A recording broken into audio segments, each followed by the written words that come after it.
Rebonjour. D'accord, nous avons donc discuté de l'estimation du temps, qui est une prédiction du temps total qui sera nécessaire pour accomplir une tâche. Et nous avons également discuté de l'estimation de l'effort, qui est une prédiction de la quantité et de la difficulté du travail actif requis pour accomplir une tâche. Ces techniques peuvent vous aider à estimer le temps qu'il faudra pour accomplir une tâche. Une fois que vous aurez ces informations, vous devrez déterminer si vous avez le bon nombre de personnes pour faire le travail. Pour comprendre cela, vous pouvez utiliser une technique appelée planification de la capacité. Tout d'abord, définissons la capacité.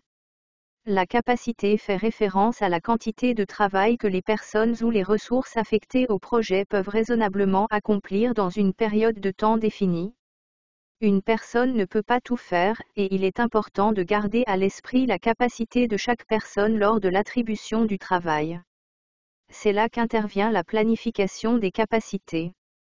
La planification des capacités fait référence à l'acte d'affecter des personnes et des ressources aux tâches du projet, et déterminer si vous disposez ou non des ressources nécessaires pour terminer les travaux à temps. Au cours de ce processus, vous constaterez peut-être que vous avez besoin de plus de ressources pour accélérer la chronologie du projet, comme un deuxième développeur web ou un troisième rédacteur.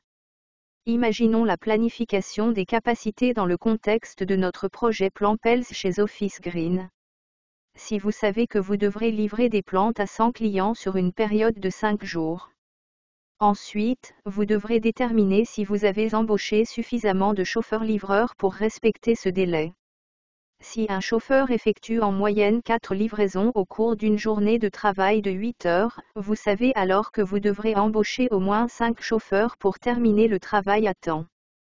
Même si une personne de votre équipe de projet passe 100% de son temps à travailler sur votre projet, elle aura une capacité limitée pour la quantité de travail qu'elle devrait accomplir chaque jour.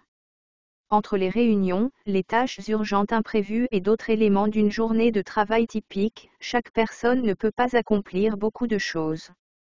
Alors, comment décidez-vous où un coéquipier doit concentrer ses priorités et tirer le meilleur parti de ses capacités ? Vous pouvez hiérarchiser leur temps en traçant le chemin critique de la chronologie de votre projet. Le chemin critique fait référence à la liste des jalons du projet que vous devez atteindre pour atteindre l'objectif du projet dans les délais, ainsi que les tâches obligatoires qui contribuent à la réalisation de chaque étape. Tout le reste est considéré comme hors du chemin critique. Par exemple, les tâches sur le chemin critique pour le lancement de Project Plan-Pels peuvent inclure l'embauche de fournisseurs d'usines, le développement d'un nouveau site web et l'exécution des livraisons. Une tâche comme l'ajout de fleurs à votre gamme de produits est agréable, mais pourrait ne pas avoir beaucoup d'impact sur le succès global de votre projet, car cette tâche n'est pas cruciale pour votre lancement. Ces tâches ne font pas partie du chemin critique.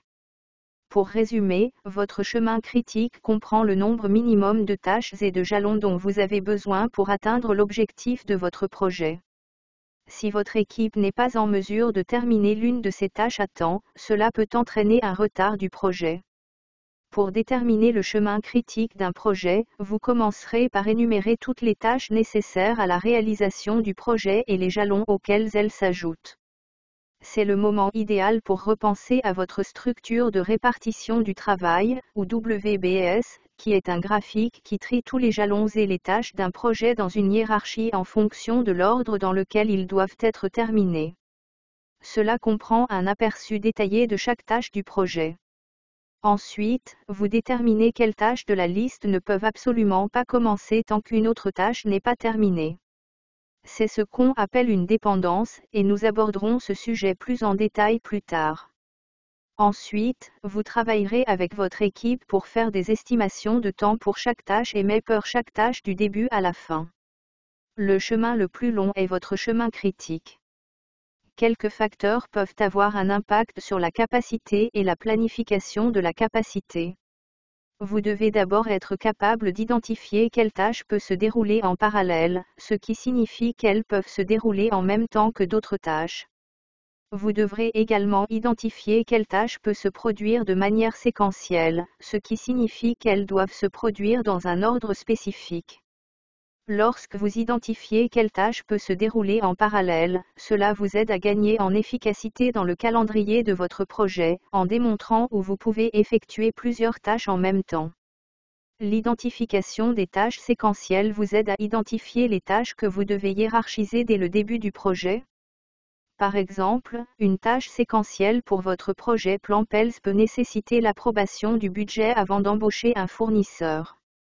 Et 2 tâches parallèles pourraient inclure l'embauche de chauffeurs-livreurs et le développement d'un site web. Ces tâches n'ont aucune relation les unes avec les autres, car elles se concentrent sur différentes parties du projet et peuvent être effectuées par différents membres de l'équipe. Cela signifie qu'une tâche peut commencer même si l'autre tâche n'est pas terminée. Et donc le travail pour accomplir ces tâches peut arriver en même temps. Vous devez également déterminer quelles tâches de projet ont une date de début fixe. Une date de début fixe fait référence à la date à laquelle vous devez commencer à travailler sur votre tâche afin d'atteindre votre objectif. Identifier si vos tâches ont ou non des dates de début fixes peut aider à la planification de la capacité. Parce que cela permet de garantir que vous aurez le bon nombre de personnes disponibles pour accomplir les tâches à temps.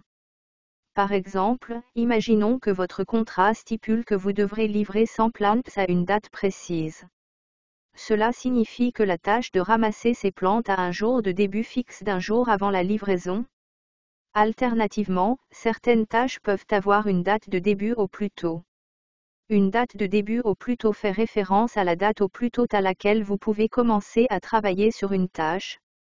L'identification d'une date de début antérieure peut définir des attentes précises quant au moment où les fournisseurs et les membres de l'équipe seront opérationnels sur le projet. Cela peut vous aider à planifier votre travail et à prioriser votre travail en conséquence. Par exemple, si vous travaillez avec un nouveau fournisseur, vous devez attendre que les contrats soient signés et que le bon de commande soit approuvé et créé avant que le fournisseur puisse démarrer. Disons que chez Office Green, ce processus peut prendre environ 3 semaines.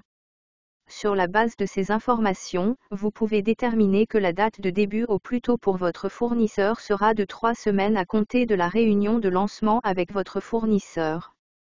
Une autre bonne pratique pour la planification de la capacité et la création d'un chemin critique consiste à identifier si une tâche a un flottement, également parfois appelé slack. Le flottement fait référence au temps que vous pouvez attendre pour commencer une tâche avant qu'elle n'affecte le calendrier du projet et ne menace le résultat du projet. Ce sont des tâches hautement prioritaires qui ont peu ou pas de marge de manœuvre. Cela aide à renforcer ce qui est et ce qui n'est pas sur votre chemin critique. Par exemple, les tâches sur le chemin critique doivent avoir 0 float, ce qui signifie qu'il n'y a pas de place pour les retards. Et les tâches qui ont un flottement ne font pas partie du chemin critique. Par exemple, l'expédition de plantes à un client prioritaire qui a demandé leur livraison à une date précise est une tâche qui n'a aucun flottant. Super, vous en savez maintenant un peu plus sur la définition de la capacité, de la planification de la capacité et du chemin critique.